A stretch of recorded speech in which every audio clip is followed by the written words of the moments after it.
तनुजवन कृशानं ज्ञानिनाम अग्रगण्यं सकलगुणनिधानं वानराणामधीशो रघुपति प्रियदूतं वातजातं नमामि। श्री खोखरा हनुमान जी महाराज की।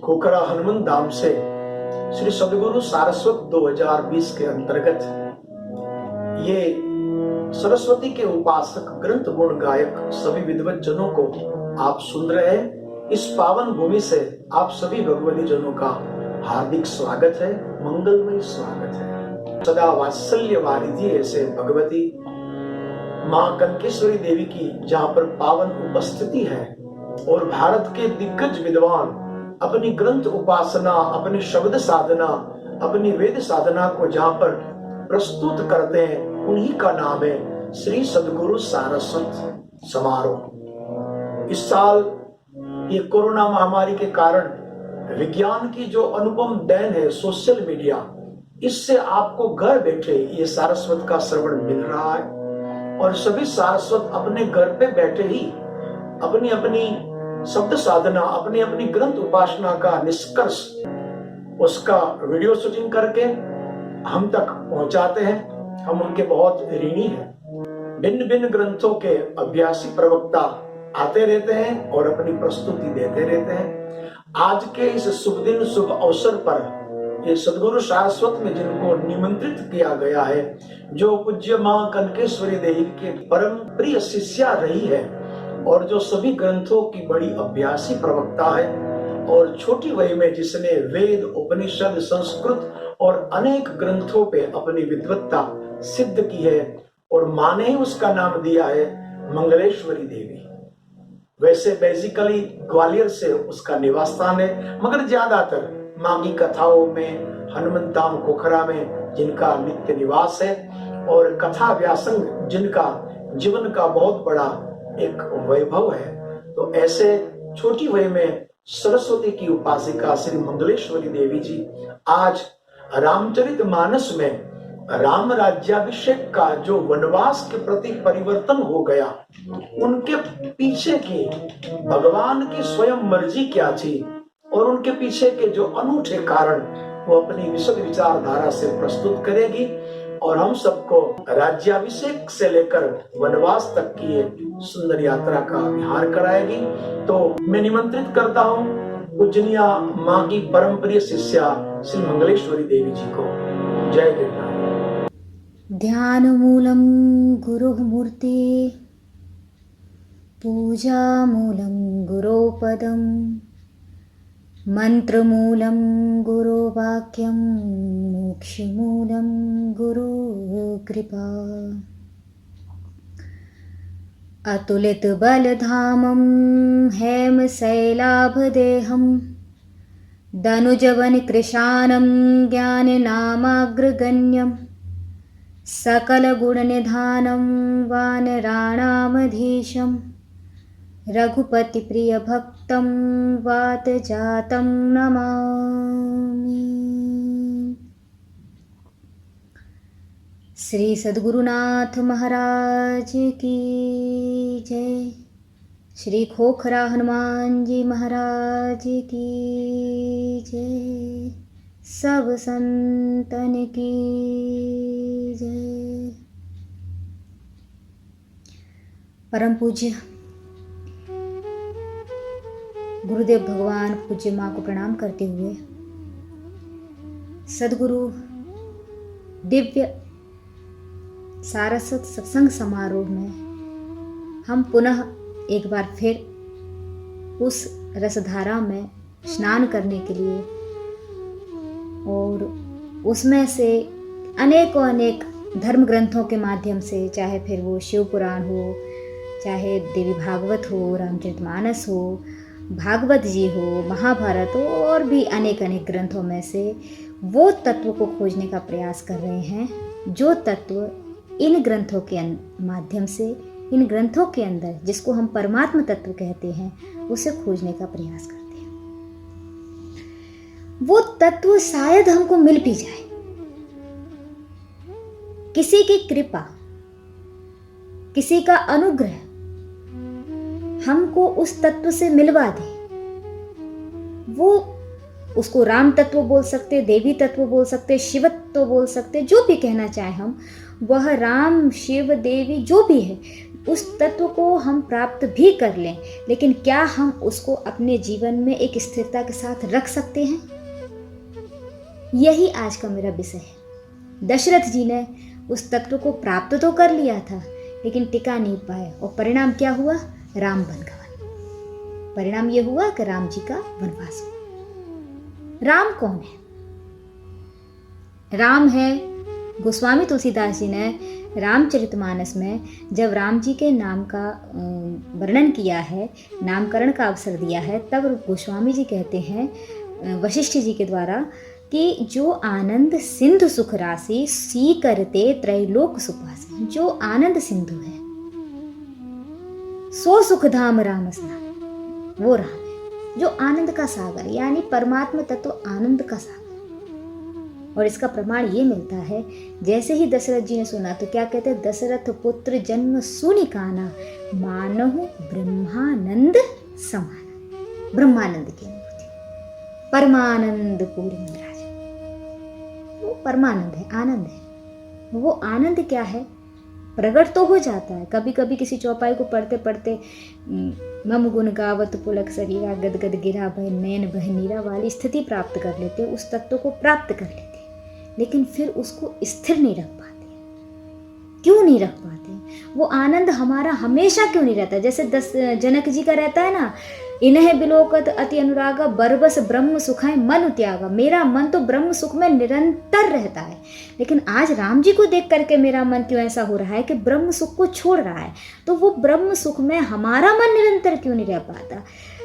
कभी कभी अवसर के अनुसार हमारा मन चलता है। जैसे किसी का दाह संस्कार करके आते हैं तो वैराग्य होता है, लेकिन वो स्थिर नहीं है ना, वो स्थिर नहीं है, वो टिकता नहीं है।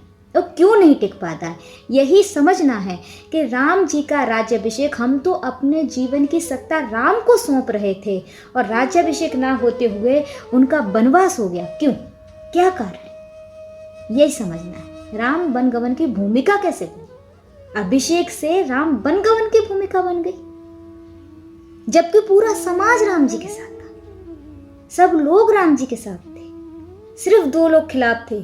लेकिन परिणाम यह हुआ कि वो 2 जीत गए और राम जी का राज्याभिषेक की जगह राम जी का वनगमन हुआ। क्यों? ये सोचने का विषय, समझने का विषय। शुरुआत देखें हम तो जब सीताराम जी आ गए, देखो राम भी, वो आनंद जो दशरथ जी को मिला है वो आनंद सूखा नहीं है, कोरा नहीं है, श्री जानकी जी के साथ वाला है। भक्ति रस से सराबोर आनंद है, फिर भी वो आनंद टिक नहीं पाता है। क्यों? हमेशा प्रवाहित नहीं रह पाता है। क्यों? अयोध्या को छोड़ करके वन की ओर गति कर लेता है। क्यों? जबकि भक्ति से सराबोर आनंद है, कोरा नहीं है, सूखा नहीं। और वो प्राप्त कैसे हुआ है? गुरु की कृपा से प्राप्त हुआ है, क्योंकि भूपति मन माही भई गलान मोर सुत नाही, तो गुरु ग्रह गयो तुरंत महिमा। गुरु के आश्रम पर गए, चरण लाग कर विनय विशाल, तो गुरु के आश्रम पर जाकर के उन्होंने उनकी चरणों की वंदना की और उनकी कृपा से उनको परम तत्व प्राप्त हुआ, राम जी प्राप्त हुए। सालों साल वर्षों बरस तपस्या कर करके कोई जीवात्मा पहुंचने की कोशिश करता है लेकिन नहीं पहुंच पा रहा है। तब सदगुरु भगवान ने उस पर कृपा करी और उसके जीवन में राम जी प्रकट हुए। ये अच्छी बात है। वो भी सूखा आनंद नहीं है, कोरा आनंद नहीं है, ज्ञान खाली नहीं है, भक्ति के रस में सराबोर है। फिर भी वो भक्ति रस में डूबा हुआ ज्ञान भी व्यक्ति के जीवन में हमेशा प्रवाहित नहीं रह पाता है। क्या कारण ऐसे बन जाते हैं ये हमको समझना है, क्योंकि हम भी उसी पथ के पथिक हैं और उस पथ के पथिक होने के नाते हमको उन चीज़ों को समझना पड़ेगा मानस के माध्यम से कि कहाँ गलती होती है। परमात्मा तत्व की यात्रा करते करते कहाँ भटक जाते हैं। पहले तो प्राप्त नहीं होता और फिर प्राप्त हो जाता है तो फिर टिकता नहीं है। क्यों नहीं टिकता? ये भी तो समझना पड़ेगा ना। तो देखते हैं उस तरफ कि कैसे महाराज दशरथ सभा में बैठे हुए हैं। सब जानते हैं, ये तो प्रसंग जाना पहचाना है कि राव स्वभाव मुकुर कर लीना, और फिर क्या किया, बदन विलोक मुकुर समकीना, श्रवण समीप भय सित केसा, मनहु जरठपन असुपदेशा। तो महाराज दशरथ ने स्वभाव से ही अपना देखा, समझ गए कि अब मेरे को वृद्धावस्था आ रही है, तो अपने जीवन की सत्ता किसके हाथ में दे दें, बोले राम के हाथ में दे दें। ये तो अच्छी बात है, ये विचार शुभ है और बहुत अच्छी बात है। और जैसे ही ये विचार आया तो वो गुरुदेव के पास में गए और गुरुदेव को उन्होंने ये सारी बात बताई कि मैं ऐसा ऐसा चाहता हूँ, क्योंकि अब मेरी एक वो हो चुकी है, उम्र हो चुकी है, मैं अपने सारे भोग मैंने भोग लिए हैं, जीवन में भोगों से तृप्ति तो कभी होती नहीं है, लेकिन मैं चाहता हूँ कि अब इस जीवन को राम को समर्पित कर दूँ। महाराज दशरथ की बात सुनकर के वशिष्ठ जी बहुत प्रसन्न हुए, और कौन सा गुरु इस बात पर प्रसन्न नहीं होगा कि उसका शिष्य आकर कहता है प्रभु मुझे परमात्मा तत्व के चरणों में लीन होना है, या मैं अपने जीवन की सत्ता राम को सौंपना चाहता हूँ।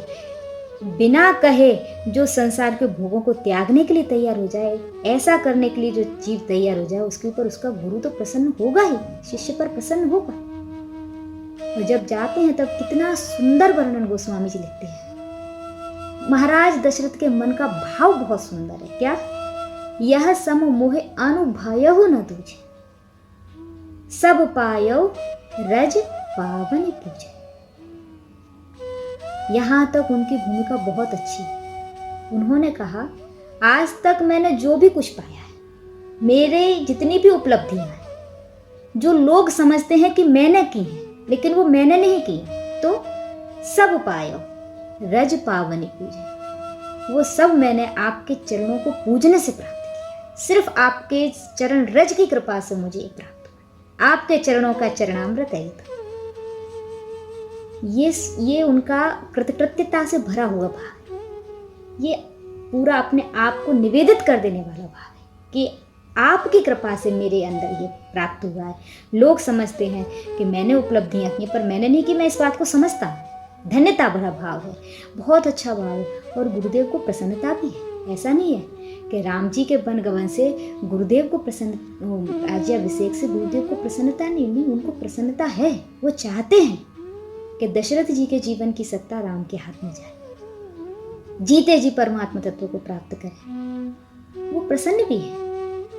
और इसका विश्लेषण भी गोस्वामी तुलसीदास जी ने रामचरितमानस में लिखा है। उन्होंने स्पष्ट लिखा है, सब विधि गुरु प्रसन्न जिय जाए। गुरु को सब प्रकार से प्रसन्न जाना है, मतलब इस वचन से गुरुदेव प्रसन्न है। उनको अच्छा लगा है कि मेरा शिष्य ये चाहता है। तो यहाँ तक तो ये बात सही है कि गुरुदेव भी चाहते थे कि राम जी का राज्याभिषेक हो। जरूरी नहीं है कि गुरुदेव की प्रत्यक्ष हाजिरी हो। हम लोगों को कई बार ऐसा लगता है कि गुरुदेव की प्रत्यक्ष मौजूदगी में ही सारे काम सफल होते हैं। ऐसा नहीं है। प्रत्यक्ष मौजूदगी तो राम जी के राज्याभिषेक के समय गुरुदेव की थी, लेकिन राम जी का राज्याभिषेक नहीं हुआ, वनवास हुआ। और सीता जी के स्वयंवर के समय गुरुदेव के प्रत्यक्ष मौजूदगी नहीं थी। और राम जी कहते गुरु है प्रणाम मन ही मन कीना, आते लाघव उठाए धम लीना, लेकिन वहां पर मौजूदगी थी, परोक्ष थी, साथ में थे। वैचारिक रूप से दोनों साथ में थे, राम जी और वशिष्ठ जी। राम जी और वशिष्ठ जी हमेशा वैचारिक रूप से साथ में ही रहे। तो गुरु को सेया है राम जी ने, उनके आश्रय को, उनके चरणों को सेवन किया है, इसलिए उनके वैचारिक रूप से साथ में। यहां तक सब सही था। महाराज दशरथ का भाव बहुत अच्छा है, गुरुदेव भी प्रसन्न है। गुरु भी चाहते हैं कि महाराज दशरथ अपने जीवन की सत्ता राम जी को सौंप दे। तो फिर क्या ऐसे कारण बने कि आनंद घन परमात्मा अयोध्या में ना रहते हुए और सीता और जी और लक्ष्मण जी के साथ में वनवास को चले जाते? वो कौन सा कारण बना? वो क्या हुआ? कौन सी भूमिका ऐसी घटित हुई जिससे ऐसा हो गया? ये समझने वाली बात है। राम वनवास का बीज कहाँ से बोया? जब गुरुदेव ने आज्ञा दे दी तो सारी तैयारियां होने लगी, सब सामान आने लगा, जैसे तीर्थों का जल लाया गया, सब कुछ तैयारियां होने लगी, सब बहुत अच्छे तरीके से क्रियाकलाप चलने लगे। जब ये तैयारियां होने लगी तो महाराज दशरथ को लगा, कई तैयारियों को करते करते उनके मन में ये एहसास हुआ, अरे मैं राम को राजा बना रहा हूं। अभी तक ये था कि सब कुछ गुरु कर रहे हैं, सब उपाय हो रज पावनी पूजे, लेकिन अब वो गुरु, जहां ये था विचार में कि सब कुछ गुरु की कृपा से हो रहा है, लेकिन अब ये आ गया नहीं, मेरे पुरुषार्थ का परिणाम है। और ये विचारधारा कब बदली है? तो गोस्वामी जी ने तुरंत चौपाई लिख दिया। क्या लिखा? तब नर नाह वशिष्ठ बुलाए, तब नर नाह वशिष्ठ बुलाए, राम धाम सिख देन पठाए। तब राम जी को शिक्षा देने के लिए राजा ने किसको बुलाया है? तब नर नाह वशिष्ठ बुलाए, वशिष्ठ को बुलाया। किसने बुलाया? राजा ने, जो राजमद के अहंकार में बैठा हुआ है और बोल रहा है कि मैंने ये किया है। यहाँ गुरु नहीं है। अभी तक हर गुरुदेव के में जहाँ जहाँ गुरुदेव का बात होती थी वहाँ पर गुरु मुनि ऐसे संबोधनों को लिया जाता था, लेकिन अब गुरु भी नहीं है, मुनि भी नहीं है। यहाँ पर संबोधन लिया गया, वशिष्ठ नाम लेकर के बुलाया गया। बस यहाँ से भूमिका चेंज हो गई, यहाँ से भूमिका में बदलाव आ गया। और कहाँ भेज दिया? रामधाम सिख धन पठाए। राम कौन है? जो राम जी तो वो है कि जो गुरुदेव के चरणों को निरंतर सेते हैं, तो वैचारिक रूप से भी नज़दीक है। तो समझ गए कि अभी ये दशरथ जी की भूमिका इस वाली नहीं है कि मैं उनकी सत्ता को प्राप्त कर सकूं। इस वाली भूमिका नहीं है अभी उनकी ये भूमिका नहीं है कि राम राज्याभिषेक पर बैठे। ये भूमिका अभी उनकी बनी नहीं। और यहीं से भूमिका बदल गई। फिर क्या हुआ? फिर ये हुआ कि अयोध्या में 3 लोग आए और 3 का वनवास हुआ। आप कहेंगे वनवास तो हुआ, लेकिन आए कौन कौन? इन तीनों के आगमन से ही 3 लोगों को जगह छोड़नी पड़ी। 3 दुर्गुणों का प्रवेश अयोध्या के अंदर हुआ, तो 3 सद्गुणों ने अपना अपना स्थान खाली कर दिया। और ये 3 किसी 3 के अंदर ही आए। एक ही व्यक्ति के अंदर सारे अवगुण नहीं आए। 3 व्यक्तियों में 3 दुर्गुणों का प्रवेश हुआ। आप कहेंगे ये 3 दुर्गुण कौन कौन से?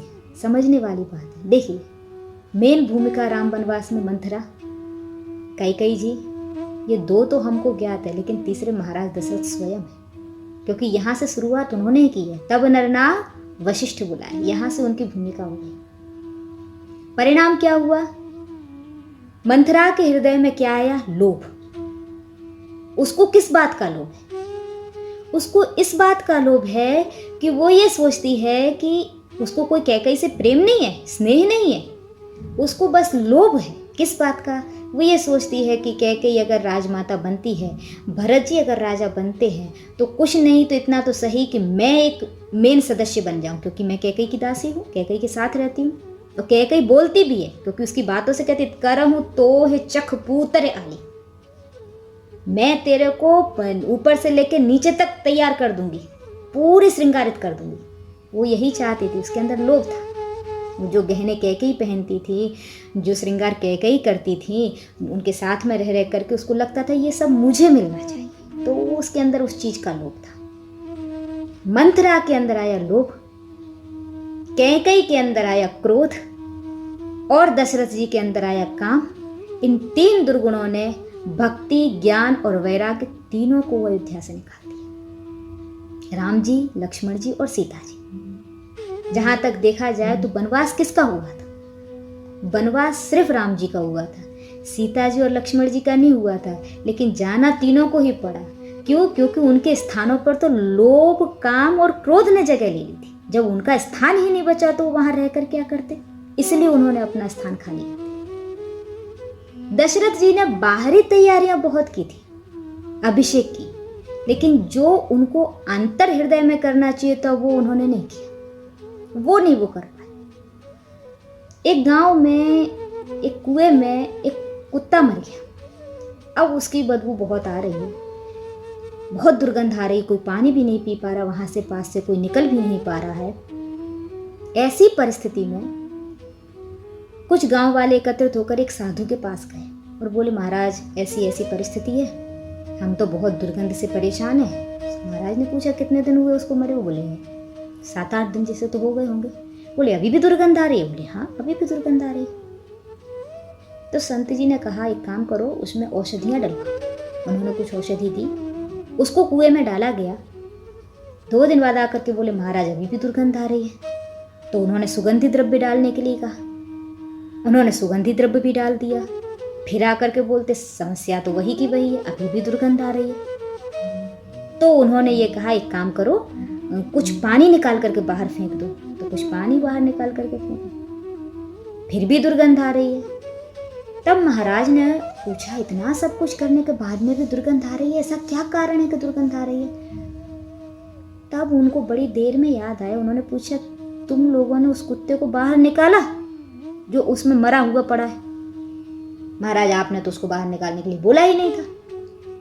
अरे कितने भी जो उपाय हैं ये तभी काम आएंगे जब उस कुत्ते को बाहर निकालो। जड़ तो वही है दुर्गंध की, उसको बाहर निकाल करके फेंको। फिर मैंने जो उपाय बताए थे वो सारे उपाय करोगे तो दुर्गंध नहीं आएगी। वही परिस्थिति दशरथ जी की है कि सारे उपाय कर डाले, सुगंधित द्रव्य मंगा लिया, तीर्थों का जल मंगा लिया, संतों को समाज को एकत्रित कर लिया, सारे अपने जन समुदाय को एकत्रित कर लिया, सबसे बोल दिया कि राम जी का राज्याभिषेक कल है, ये सब कर लिया। लेकिन क्या था, अंदर जो पड़ा हुआ दुर्गंध था उसको निकालना भूल गए। और जब तक वो खाली नहीं होगा तब तक बाहरी तैयारियां करने से क्या होता है? तो बाहरी तैयारियां ही करते रहे, आंतरिक तैयारी जरा भी नहीं थी। और परिणाम ये हुआ कि लोभ से भरी हुई मंथरा कैकेयी के पास जाती है और कैकेयी के पास जाकर के क्या कहती है? उनसे कहती है कि राम जी का राज्य। अभी तक तो कैकेयी राम जी से विशेष प्रेम करती थी, लेकिन कैकेयी के अंदर क्रोध की भावना जागृत करती। किसके खिलाफ? कौशल्या जी के खिलाफ। सवत स्वभाव सकय नहीं देखी, राजह तुम पर प्रेम विशेषी। और कैकेयी बाद में बोलती है जैसा कौशल्या ने मेरे साथ किया है, राम से कोई विरोध नहीं है, वैसा ही मैं उसके साथ करूंगी। क्रोधात् भवति सम्मोहा, सम्मोहा स्मृति बुद्धम। क्रोधात् भवति सम्मोहा, सम्मोहा स्मृति विभ्रमा। तो क्रोध से बुद्धि भ्रष्ट हो जाती है, नष्ट हो जाती है।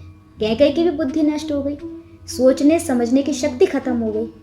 और सोचने समझने की शक्ति खत्म हो गई तो वो कौशल्या जी से द्वेष करने लगी, उसको क्रोध आ गया। और वो कहाँ चली गई? कोप भवन में। अपने जीवन को ही इसने इतना क्रोधित कर लिया कि उसका शरीर ही कोप भवन, उसका जीवन ही कोप भवन बन गया।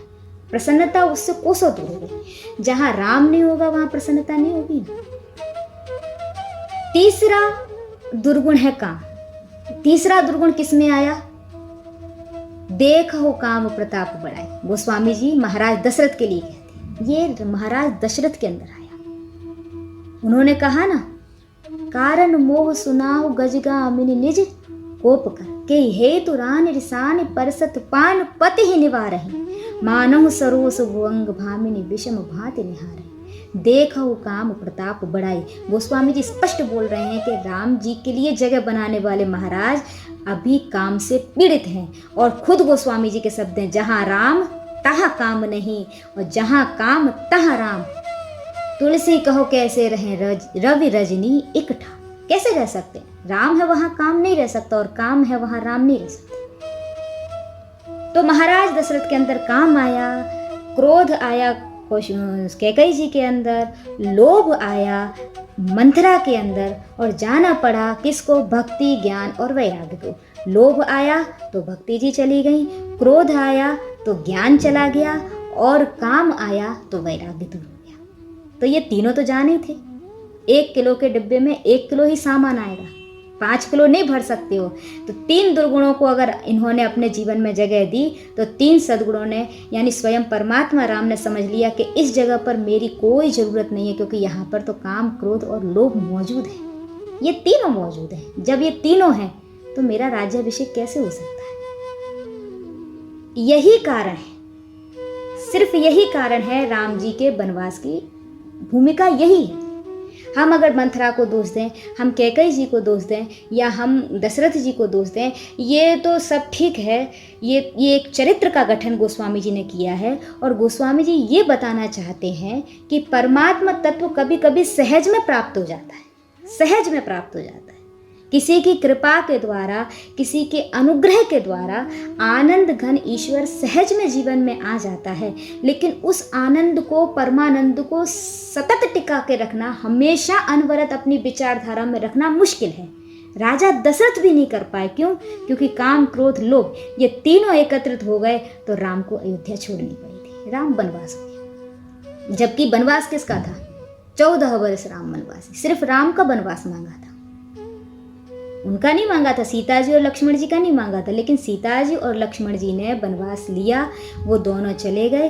कारण सिर्फ और सिर्फ इतना है कि उन्होंने उसको इसलिए स्वीकार किया क्योंकि उनके लिए यहाँ पर जगह ही नहीं बची थी। जब 3 आएंगे तो 3 तो जाएंगे, और ये 3 के माध्यम से आए। काम दशरथ जी में आया, क्रोध कैकेयी जी में आया, और लोभ मंथरा में आया। और परिणाम क्या हुआ? परिणाम ये हुआ कि लोभ से भक्ति देवी चली गई, काम से वैराग्य चला गया, और क्रोध से ज्ञान नष्ट हो गया। तो ज्ञान चला गया। तो परमात्मा भक्ति ज्ञान वैराग्य रूप श्री सीता जी, श्री राम जी और श्री लक्ष्मण जी का वनवास हो गया। अयोध्या का वनवास तो ये था, लेकिन जीवन में ऐसे भी वनवास ऐसे ही हो जाता है। हम तत्व को प्राप्त तो कर लेते हैं, लेकिन उसको स्थिर नहीं रख पाते। और उसको स्थिर रखने के लिए रामचरितमानस ने बताया है कि अगर उसको स्थिर रखना है तो सबसे पहले तो आत्मसमर्पण की भावना रखिए। ये नहीं होना चाहिए कि ये सब मैंने किया। शुरुआत यहीं से हुई, भूमिका दशरथ जी की यहीं से बंधी। उन्होंने कहा तब नरनाह वशिष्ठ बुलाए, तो यहीं से भूमिका बंधी। और उस भूमिका का परिणाम ये हुआ कि इतने दिनों की तैयारी करते करते करते करते अंत समय में एक ही रात्रि के पूर्व राम जी का राज्याभिषेक राम के वनगमन में परिवर्तित हो गया। तो 3 के आने से, काम क्रोध और लोभ के आने से, ज्ञान वैराग्य और भक्ति जी अयोध्या को यानी दशरथ के जीवन को छोड़ करके चले गए। 10 इंद्रियों से बना हुआ रथ ये दशरथ है, और ये जीव ही दशरथ है। इस दशरथ के जीवन में किसी तत्वदर्शी की कृपा से, किसी परमात्म चिंतक की कृपा से, सद्गुरु महाराज की कृपा से कोई परम तत्व राम स्वरूप आनंद हमारे अंदर प्रकट हो चुका है। तो वो हमको छोड़कर ना जाए, अगर ऐसा हम चाहते हैं। निरंतर हमारे साथ वो ज्ञान हमारे साथ बना रहे, निरंतर वैराग्य हमारे साथ बना रहे, निरंतर भक्ति की धारा में हम डुबकियां लगाते रहें। तो उसके लिए हमें यही करना होगा कि अपने अंतर्गत में देखना पड़ेगा कि कोई कुएं के अंदर जैसे कुत्ता मरा हुआ पड़ा था, वैसे हमारे अंदर लोभ तो नहीं पड़ा है, हमारे अंदर काम तो नहीं पड़ा है, या हमारे अंदर क्रोध तो नहीं पड़ा है। और अगर ये सब कुछ पड़ा है तो सदगुरु के चरण पकड़ना चाहिए। अगर उनके चरण पकड़ लेंगे तो वो हमें इससे मुक्ति दिला देंगे।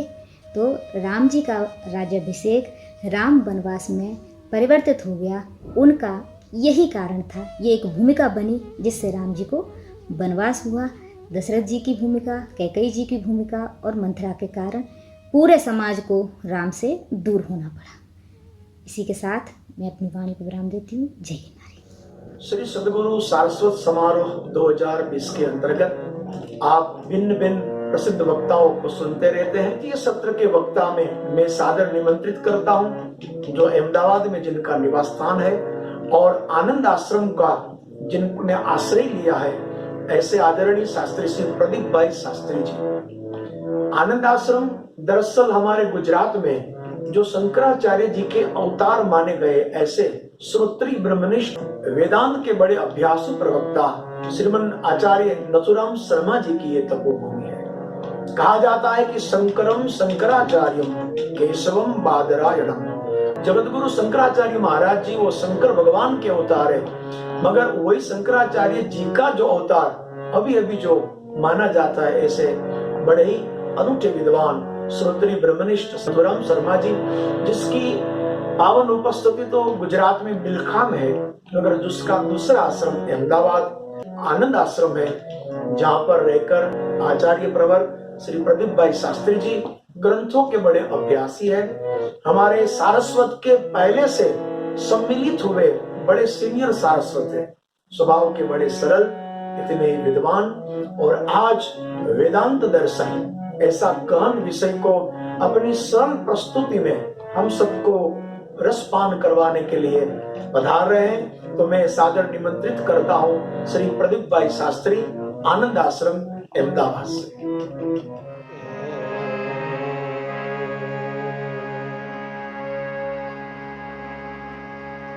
सत्यं ज्ञानमनन्तं यत् निष्कलं निष्क्रियं परम्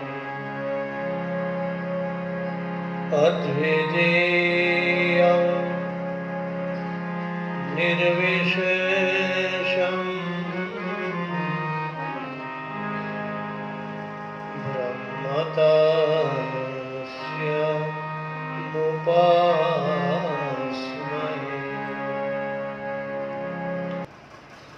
પરમ પાવન એવા માનસિક રૂપે સ્મરણ કરતા ખોખરા હનુમાનનું આ પાવન સાનિધ્ય ગણો અને પૂજ્ય માં નો એક સંકલ્પ દર વર્ષે આ રહે છે કે પવિત્ર ઋષિ વિદ્વાન નોને નિમંત્રણ કરી અને એક સાથે મળીને સ્વાધ્યાય કરવાનો એક ક્રમ એ આ વખતે કોરોના ની આ મહામારીને લઈ અને એ ક્રમ થઈ શકતો નથી. એક આનંદ આવે છે બધાને મળવાનો વર્ષે, પણ એ ક્રમ આ વખતે થઈ શકતો નથી. પણ પૂજ્ય માની એ ઈચ્છા અને એના સંકલ્પને લઈ અને વિદ્વાન ચિંતકો, વક્તાઓ, મહાપુરુષો એ પોતાના સ્થાનેથી જ આ શુભત્વને અને એમના વક્તવ્યને પાઠવે એવા માધ્યમથી આ ઓનલાઈન જે એક આ વ્યવસ્થા ઊભી થયેલી છે, તો હું આનંદ આશ્રમ પાલડી અમદાવાદ ક્ષત્રિય બ્રહ્મનિષ્ઠ મહાત્મા નથુરામ શર્માજીનો આ દિવ્ય આશ્રમ અને એના સંચાલનમાં તો આજે અહીંથી વેદાંત દર્શન ઉપર આજે મારે થોડું ઘણું બોલવું છે. અમારા ગુરુ મહારાજે તો વેદાંત દર્શન, પતંજલિ યોગ દર્શન, 108 ઉપનિષદો અને ભક્તિ સુધા એમ કરી અને લગભગ 120 પુસ્તકો ગુજરાતની પ્રજાને આપેલા છે. એવા અમારા ગુરુ મહારાજનું એક નાનકડું પ્રકરણ છે, વેદાંતના મૂળ તત્વો. આમ તો શ્રીમદ ભાગવતની અંદર શરૂઆતમાં જ મંગલાચરણનો પ્રથમ શ્લોક જન્માદ્યસ્ય યતોન્વયાદિતરતઃ ચાર્થેષ્વવિઘ્નસ્વરાટ્ તેને બ્રહ્મરુદાયાદિ કવયે મુહ્યન્તિ યત્સૂર્યઃ તેજો વારિમૃદાં યથા વિનિમયો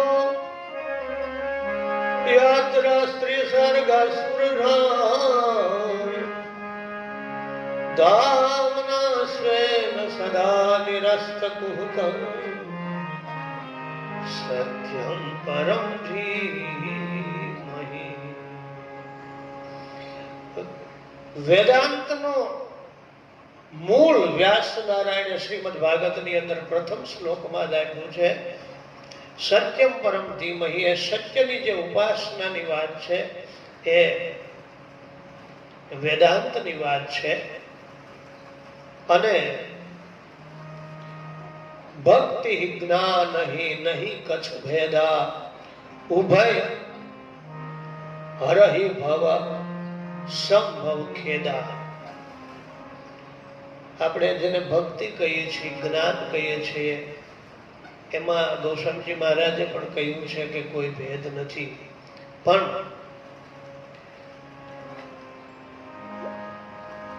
ઈશ્વર અંશ જીવ અવિનાશી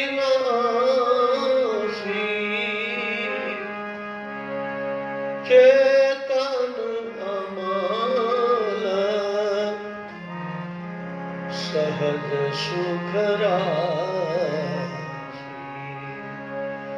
ચેતન અમલ સહજ સુખ રાશી. આ જીવ કોને કહેવાય, ઈશ્વર કોને કહેવાય, જગત કોને કહેવાય, બ્રહ્મ કોને કહેવાય, એની જે મૂળ ચર્ચાઓ જે થઈ છે અને એની જિજ્ઞાસાઓ જે પ્રગટી છે એનું માર્ગદર્શન કરવા માટે થઈ અને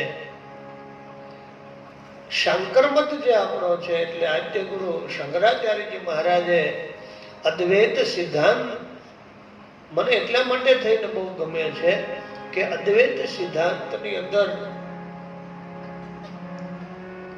જે ધર્મો, જે સંપ્રદાયો આપણા ભારત વર્ષમાં અને આ બ્રહ્માંડની અંદર જ્યાં ધર્મના સંસ્કારો માટે થઈને જે ધર્મો એ સમાજની અંદર આજે પણ પાળવામાં આવે છે, તો એ બધા ધર્મોના મૂળમાં આત્મતત્વ રહેલું છે. તો સર્વ વસ્તુઓના વાસ્તવિક સ્વરૂપનો તથા વાસ્તવિક સ્વરૂપની પ્રાપ્તિના સાધનોનો ઉપદેશ કરનાર વેદોનો જે અંતિમ ભાગ છે તેને વેદાંત કહેવાય છે. આ વેદાંત એટલે શું, એની ટૂંકી વ્યાખ્યા કે આપણું જે વાસ્તવિક સ્વરૂપ છે એને જાણવા માટે થઈ અને એની પ્રાપ્તિના જે સાધનો બતાવ્યા એ વેદાંત કીધું. અને વાસ્તવિક સ્વરૂપ નહીં સમજવા દેનાર પદાર્થને વેદાંત શાસ્ત્રમાં આ આપણું જે મૂળ આત્મતત્વ છે, જે વ્યાપક છે, નિત્ય છે, શાશ્વત છે, ચેતન અમલ સહજ સુખ રાશિ એવું જે છે એને જે સમજવા નથી દેતું એને વેદાંત શાસ્ત્રોએ અવિવેક કીધો, અજ્ઞાન કીધું, મોહ કીધો, મહામાયા કીધું, તમસ કીધું, અવિદ્યા કીધી, મિથ્યા જ્ઞાન કીધું, ભ્રાંતિ જ્ઞાન કીધું. આ બધું શંકરાચાર્યજી મહારાજે વેદો નિત્યમ ધીયતામ તદુદમ કામ્યમ યદિ તજ્યતામ એમ કહી અને જે સાધન પંચક લખ્યું છે એની અંદર એમણે કહ્યું છે કે વેદોનું નિત્ય અધ્યયન કરવું જોઈએ. સ્વાધ્યાય, વ્રત, જપ કરતા કરતા એ જ્યારે આગળ વધે, મારે બહુ ટૂંકમાં આપને આ બધું સમજાવવું છે, તો એ આત્મજ્ઞાન માટે થઈને સદગુરુની શોધ કરે. વેદાંતમાં આત્મજ્ઞાની ગુરુઓના 4 લક્ષણો બતાવ્યા છે. એમાં પહેલું લક્ષણ છે તાત્પર્ય સહિત નું જ્ઞાન. તત્વના બોધનું પૂર્ણ જ્ઞાન સદગુરુમાં હોય. અપૂર્વ સામર્થ્ય, જે શાસ્ત્રને હાથમાં લે એના આર પાર એને પૂર્ણ કરવાની જેનામાં એક પ્રકારનું સામર્થ્ય અપૂર્વ. અને ત્રીજું બહુ સરસ વેદાંતે કીધું છે સદાચારનું પાલન. એમાં વેદાંતિ ગુરુના આર પાર ની અંદર સદાચાર ફેલાયેલો હોય સાહેબ, એ સદાચારી હોય. અને એક ચોથું પરમ કરુણા. આ ગુરુના લક્ષણો છે. વેદાંતનું શ્રવણ જ્યારે કરવું હોય ત્યારે, એટલે ગુરુના લક્ષણો બતાવ્યા અને પછી વેદાંત શ્રવણના બે પ્રકાર બતાવ્યા છે. એમાં સદગુરુની અનુભવ્ય જન્ય વાણી અને બીજું શાસ્ત્રનું શ્રવણ, આ બે વાતો છે. એમાંથી શાસ્ત્રના શ્રવણ માટે થઈ અને આપણે ત્યાં ક્રમ બતાવ્યો છે. ઉપક્રમ, ઉપસંહારની એકતા, અભ્યાસ, અપૂર્વતા, ફલ, અર્થવાદ, ઉપરતિ. આ રીતે વેદાંત ને શ્રવણ માટે થઈને એની બધી વ્યાખ્યાઓ છે. ત્યાર પછી કે કઈ રીતે એને સમજવાનો પ્રયત્ન કરવો. અને એક બીજો પ્રકાર મને બહુ જે ગમે છે એ છે કે ગુરુના અનુભવની પરમ ઉદાર અને કરુણા સભર વાણીથી શિષ્યને જે નિર્દોષ વચનો કહે છે, જેના દ્વારા આ જીવને તત્વનો બોધ થઈ જાય છે. અને એની અંદર શિષ્યને કહે છે, તત્વમસી સૌમ્ય સર્વખિલવિદમ બ્રહ્મ સૌમ્ય. હે પ્રિયદર્શન, તારું અનાદિ સ્વરૂપ, અનાદિ સિદ્ધ સત એ તું બ્રહ્મ છે. તમે સ્થૂળ શરીર રૂપ નથી. આ પંચીકૃત જે પંચભૂતમાંથી આ શરીરનું પ્રાગટ્ય થયું, એમાં હાડકા એ પૃથ્વીના કાર્યરૂપ, રુધિર એ જલના કાર્યરૂપ, ઉષ્મા એ તેજના કાર્યરૂપ, પંચ પ્રાણ એ વાયુના કાર્યરૂપ, આકાશ એ અવકાશના કાર્યરૂપ. અને આ પંચભૂત જે છે એ પંચભૂતને પ્રકાશનાર એ તમે પોતે ચેતન સ્વરૂપ છો. ચેતન અમલ સહજ સુખ રાશિ. મહારાજ, ઈશ્વર અંશ જીવ અવિનાશી, ચેતન અમલ સહજ સુખ રાશિ. એવા તમે પોતે જ આ પંચભૂતને પ્રકાશનારા છો. એમ કરીને ગુરુ મહારાજે જ્યારે તત્વનો બોધ કરે છે, આ પંચકોશ તું નથી, પંચભૂત તું નથી, પંચ પ્રાણ તું નથી, આ સ્થૂલ શરીર તું નથી, સૂક્ષ્મ શરીર તું નથી. ઈશ્વર જીવ ભેદ પ્રભુ સકલ કહો સમજાય. તો મહારાજ, આ હું આત્મતત્વ છું એ મને સમજાયું, પણ આ ઈશ્વર કોને કહેવાય અને આ જીવ કોને કહેવાય? આનો બંનેનો ભેદ શું? તો કે છે કે આ ભેદ પણ કલ્પિત છે. પણ આવ હું તને ટૂંકમાં, અને ગૌસ્વામી મહારાજે બહુ સરળ રીતે એમની વ્યાખ્યા રામચરિત માનસમાં કરી. અને એમાં એમણે કહ્યું કે માયાના બે ભેદ, વિદ્યા અને અવિદ્યા. એમાં વિદ્યાના અંશથી અને બ્રહ્મના ચેતનથી જે પ્રગટ થયું એને ઈશ્વર કહેવાય છે. અને બ્રહ્મનો અંશ અને અવિદ્યા એ બંનેનું મિશ્રણ જે થયું ને એમાં જે ઘેરાયો એને જીવ કહેવાય છે. ઈશ્વર છે એ માયાને પોતાને આધીન રાખે છે. એક રચહી જગ ગુણ બસ જાગે, પ્રભુ પ્રેરિત નહીં નિજ બલ તાકે. એટલે કે માયા ને વશ રાખે છે ઈશ્વર છે, માયાને તે આધીન બની જાય છે એ જીવ છે. શુભેચ્છા, વિચારણા, તનુમાનસા, સત્વાપત્તિ, અસંશક્તિકા, સુષુપ્તિ, પદાર્થ ભાવની અને તુર્યગા. આ 7 અવસ્થા છે અંતઃકરણની. એને એ 7 અવસ્થામાં જ્યારે પહેલાની જે 3 અવસ્થા છે એનું નામ જાગૃતિ છે.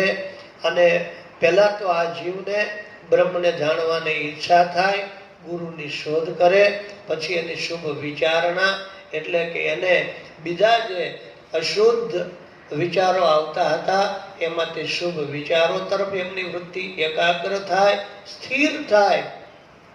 ત્યાર પછી એ મનની ધીમે ધીમે સૂક્ષ્મતા વધતી જાય. ત્યારે તનુમાનસામાં પહોંચે, અને તનુમાનસા એટલે એમાં વૃત્તિ ધીમે ધીમે એકાગ્ર અને સ્થિર થવા લાગે, તનુમાનસાની ભૂમિકા છે. અને ત્યાર પછી અંતઃકરણની અંદર અજ્ઞાતકૃત આવરણ દૂર થઈ જાય અને સત્વ બ્રહ્મ આપત્તિ એટલે કે પ્રાપ્તિ, એને બ્રહ્મવેતાઓ કહે છે કે સત્વાપત્તિ એટલે કે બ્રહ્મની એમને ધીમે ધીમે બ્રહ્મની અંદર એમની વૃત્તિ સ્થિર થવા લાગે. વૃત્તિ એ ધીમે ધીમે હવે બ્રહ્મમાં જ ઉદય પામવા લાગે, સત્વાપત્તિ. ત્યાર પછી ધીમે ધીમે ભેદ વાસનાઓ શાંત થઈ જાય અને પછી એક ભૂમિકાને કીધું છે કે સુષુપ્તિ. સુષુપ્તિમાં જગદાકાર વૃત્તિ જ્યારે આ જીવને કરવી હોય ત્યારે જ થાય. મોટા ભાગે વૃત્તિ એ સત્વમાં ડૂબેલી રહે અને તુર્યગા જે અવસ્થા છે એને બ્રહ્મવેતાઓ કહે છે સ્થૂલ સૂક્ષ્મ કારણથી પર અધિષ્ઠાનની જે ચોથી ભૂમિકા છે એમાં જ્ઞાનીની વૃત્તિ જ્યારે સ્થિર થઈ જાય છે ત્યારે એને બ્રહ્મવિદ વરિષ્ઠ કહેવામાં આવે છે. એવી સાતમી ભૂમિકામાં જ્યારે જ્ઞાની પહોંચે છે ત્યારે એનો પ્રારબ્ધ હોય ત્યાં સુધી જીવન ગાળે છે, બાકી પરમ માં મુક્ત, એને જીવન મુક્ત કહેવામાં આવે છે. એટલે એવી જ્ઞાનની ભૂમિકા છે. એવી જ રીતથી યોગમાં પણ ભૂમિકાઓ બતાવી છે. યમ નિયમ આસન પ્રાણાયામ પ્રત્યાહાર ધારણા ધ્યાન સમાધિ. એવી જ રીતથી ભક્તિમાં પણ ભૂમિકા બતાવી છે. શ્રવણમ કીર્તનમ વિષ્ણુ સ્મરણમ પાદ સેવનમ અર્ચનમ બંધનમ દાસ્યમ સખ્યમ આત્મનિવેદનમ. આ માર્ગ તો એક જ છે.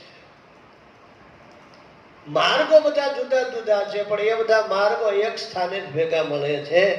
એટલે આ જ્ઞાનની ભૂમિકા છે, અમુકની યોગની ભૂમિકા છે, અમુકની ભક્તિની ભૂમિકા છે.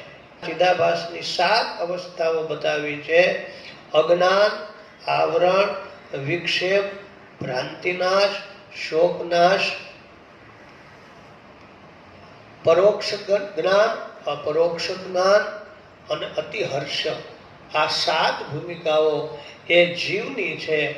અને આ 7 ભૂમિકાઓમાં જીવ જ્યારે જ્યારે જેમ જેમ એ એક પછી એક એમની જ્ઞાનની કે એમને સમજ શક્તિની એ ભૂમિકાઓ જ્યારે આ જીવની બદલતી જાય છે અને છેલ્લે આ જીવને જ અતિહર્ષ થાય છે, ત્યારે સદગુરુએ જે એમને આપેલા વચનો છે એ વચનો સિદ્ધ થતા એ જોવે છે.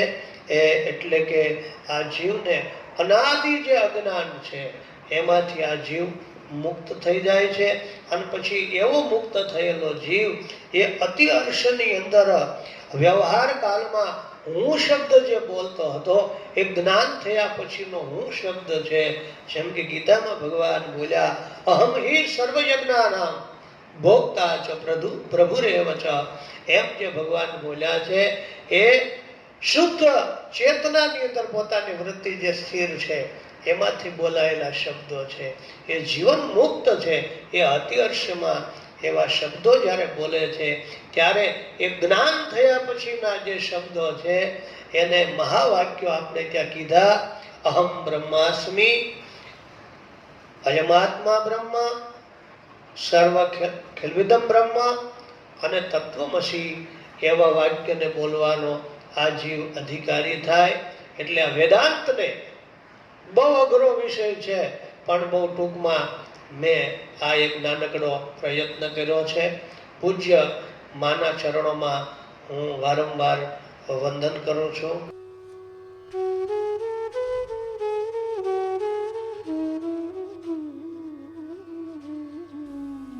श्री सदगुरु भगवान की अनंत अनंत कृपा से श्रावण मास में पिछले कई वर्षों से जो रस धारा बहती है, जिसको हमारे ही सभी सारस्वतों ने मिलकर के सुंदर नाम दिया है श्री सद्गुरु सारस्वत समारोह ये केवल और केवल भगवत कृपा से ये कठिन काम बहुत सरल हो रहा है। इस वक्ताओं को निमंत्रित करना, उनके संपर्क में रहना और सब व्यस्त रहने वाले सब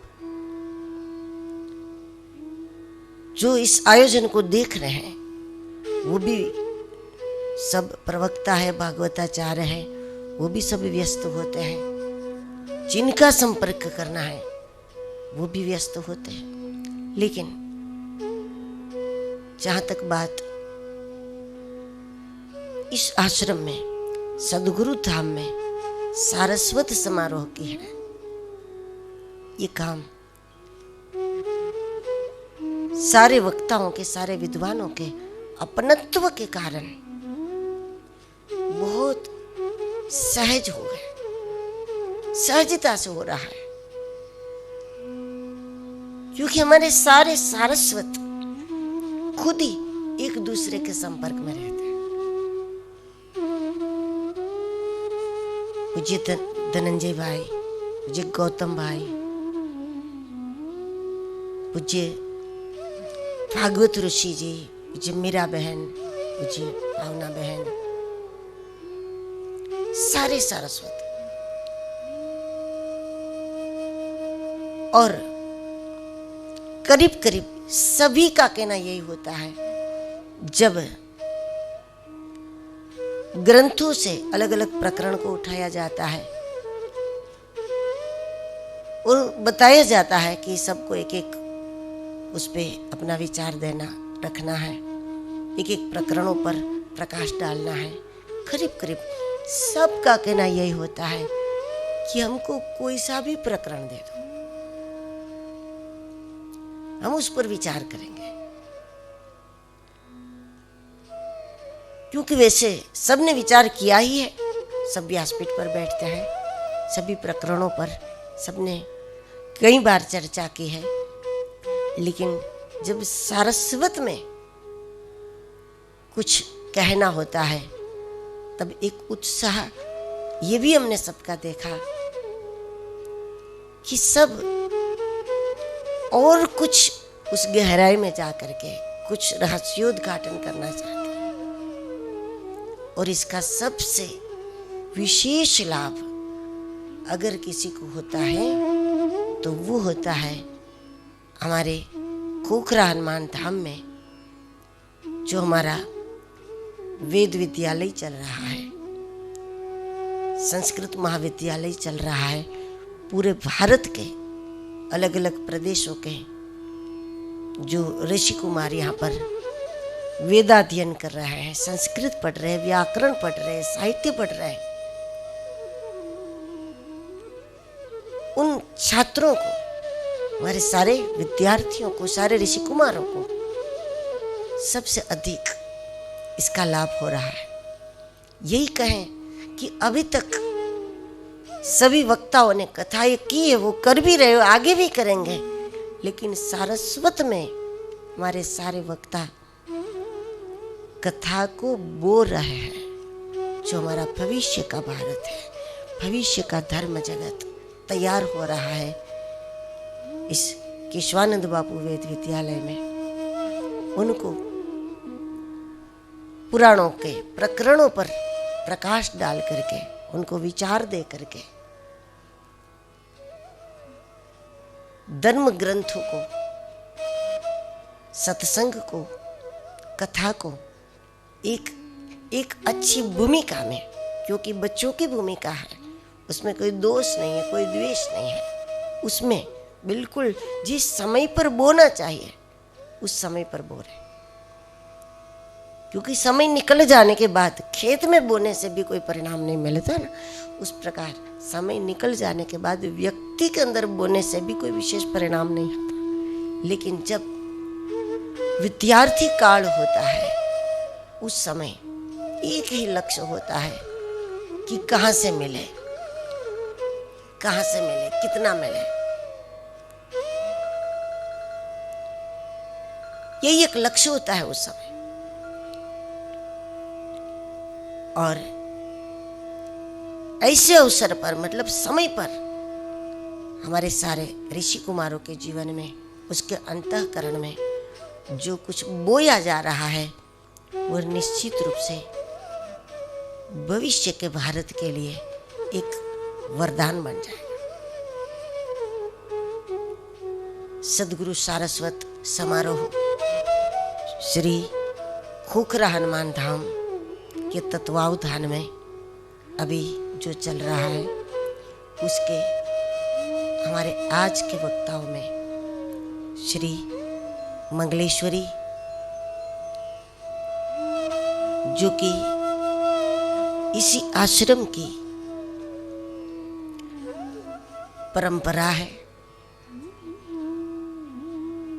और इस विश्वास के साथ पिछले कुछ सालों से उसका इसी भूमि में आना, रहना और निरंतर जुड़े रहना, कहीं भी रहती है तो इस आश्रम के सदस्य होकर के,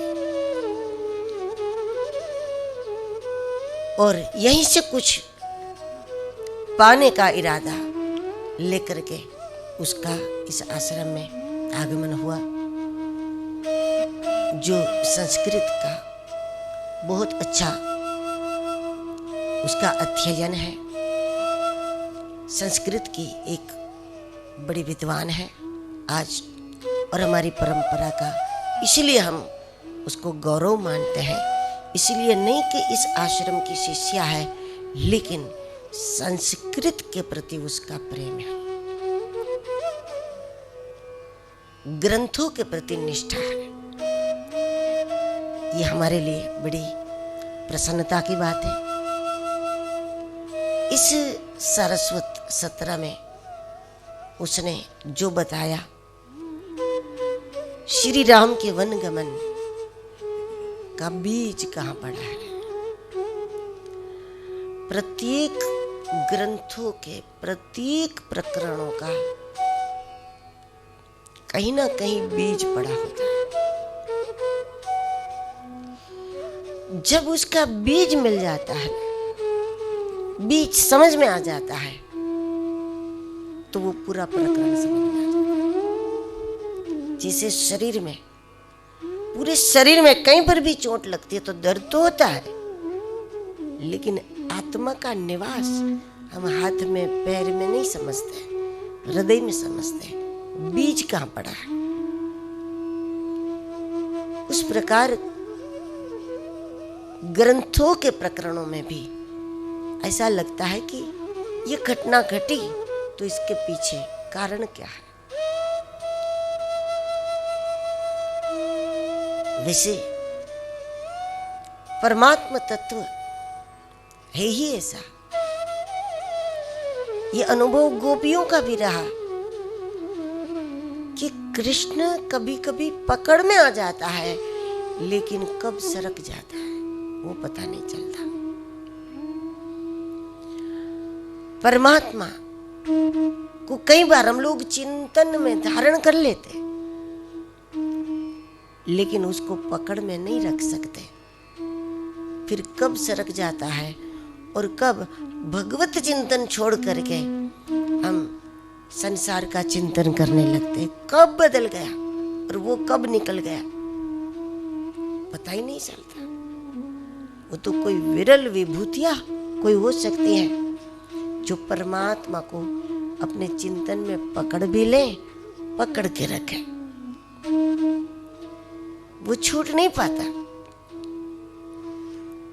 महाराष्ट्र में जनाबाई ने कहा विठल के लिए कि धरीला पंढरीचा चोर, वो पंढरपुर का चोर, वो विठल जिसको कोई नहीं पकड़ सकता था, लेकिन जनाबाई ने कहा धरीला पंढरीचा चोर, पकड़ लिया हमने। अच्छा, पकड़ के क्या किया? तो बोले उसको हमने उसके दोनों हाथ बांध दिए, हथकड़ी पहना दिया हमने, और उसके बाद बोले हम पकड़ के ले गए, उसको हमने बंदी बना लिया। और कहाँ कर दिया, कहाँ बंदी बना लिया, कौन सी जेल में? तो बोले हमने हृदय की जेल में उसको बंद कर दिया। और अब वो चाहे कितना भी प्रयास करे, लेकिन जब तक हम जीवित रहेंगे उसको अपने हृदय की जेल से हम छूटने नहीं देंगे। ये तत्व ऐसा है। और जहां तक बात महाराज दशरथ जी की है, तो मानस को देखते हुए उनका तो यही अनुभव रहा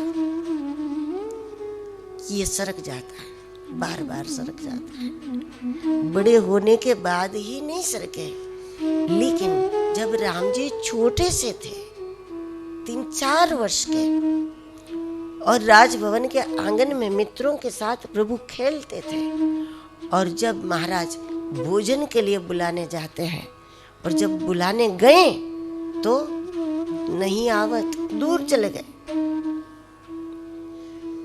जब कौशल्या जी पकड़कर लाई, महाराज ने गोद में बैठाया प्रभु को, भोजन कराने लगे, तो भोजन करते करते भी दूसर दूरी भरे तनु आए। भूपति भी ऐसी गोद बैठाए, गोद में बिठाए थे, लेकिन तब भी मौका पाकर झूठे मुंह महाराज की गोद से उठकर कब सरक गए पता ही नहीं चला। फिर जैसे थोड़े बड़े हुए तो विद्याभ्यास के लिए गए गुरुदेव के आश्रम में, तब भी दूर हो गए। और उसके बाद जैसे ही अभी पढ़ाई पूरी करके आए, विश्वामित्र जी ले गए, और जनकपुर से आए, कुछ ही वर्ष बीते, ऐसे में प्रभुवन को चले गए। तो ये तत्व है ही ऐसा कि परमात्मा को धारण करके फिर उसको विचार में बनाए रखना,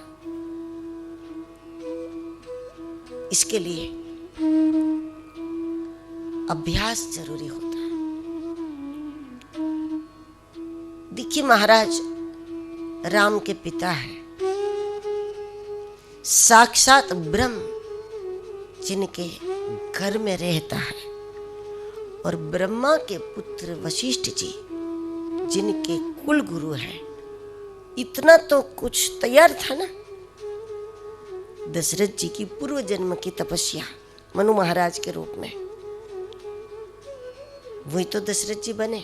तो पूर्व की तपस्या, इस जन्म में गोद में खेल करके परमात्मा इसी घर में पले बढ़े।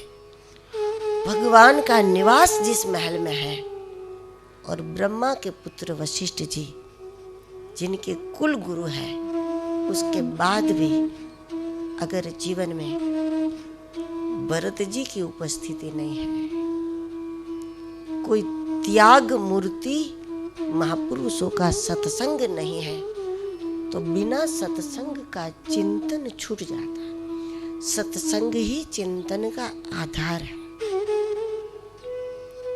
कुछ सालों तक जब सत्संग न करो तो फिर चिंतन धीरे धीरे छूट जाता है।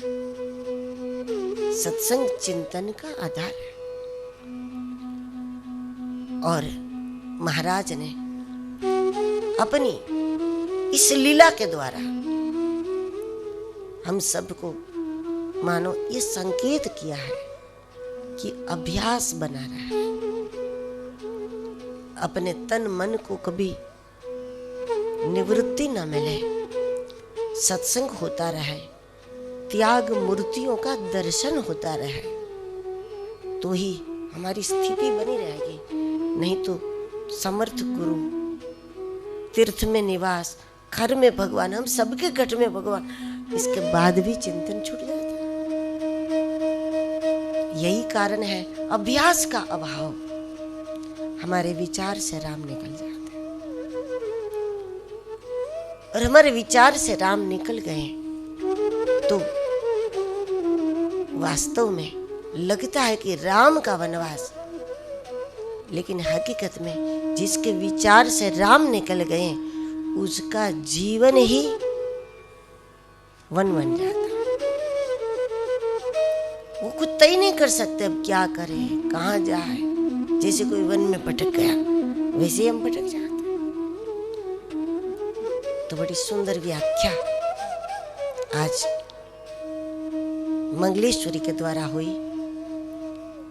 राम वनवास का कारण क्या है, उसका बीज कहाँ पड़ा है उस पर,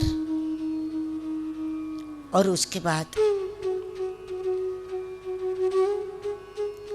ब्रह्मनिष्ठ महापुरुष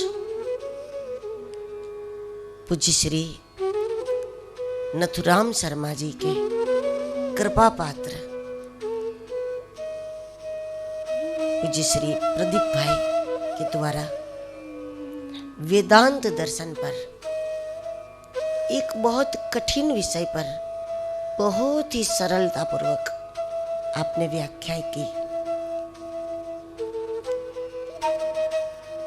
क्योंकि ये विषय अत्यंत कठिन भी है और ये विषय अत्यंत सरल भी है।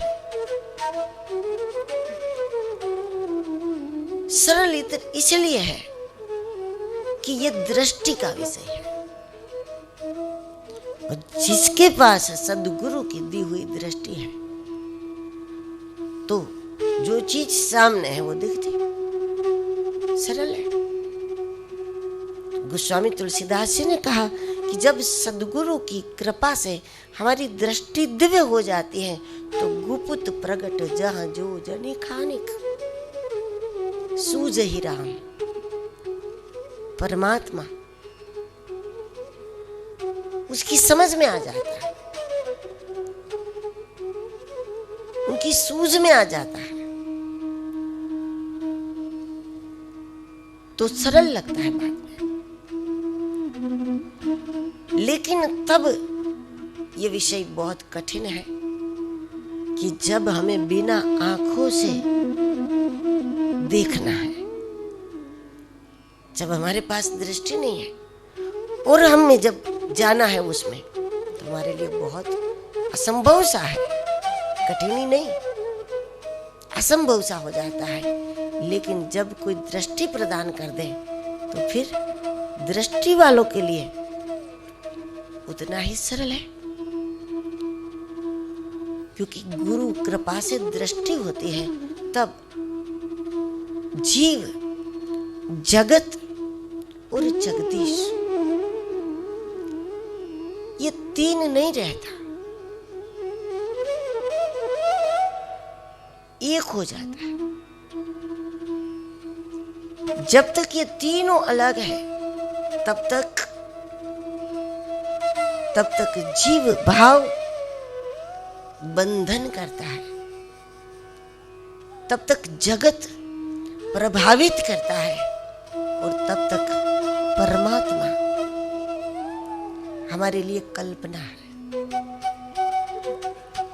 लेकिन जब दृष्टि मिल गई तो जीव भाव सताता नहीं है, उससे हम मुक्त हो जाते हैं, उससे ऊपर उठ जाते हैं। जगत हमारे लिए दृश्य रहता ही नहीं, दर्शन बन जाता है, और परमात्मा हमारे लिए कल्पना नहीं, संसार कल्पना हो जाता है, परमात्मा हकीकत हो जाता है। दृष्टि के अभाव में परमात्मा कल्पना है और संसार हकीकत लगता है, और दृष्टि मिल गई तो परमात्मा हकीकत हो जाता है, संसार हमारे लिए कल्पना हो जाता है। तो जब अद्वैत को समझकर द्वैत को देखें तब द्वैत परेशान नहीं कर सकता। मिट्टी को समझ करके फिर मटकियों को देखा जाए, मिट्टी के बर्तनों को देखा जाए तो भिन्न भिन्न आकारों में देखने वाले को ये साफ समझ में आ जाता है कि ये तवा भी मिट्टी का, ये मटकी भी मिट्टी की।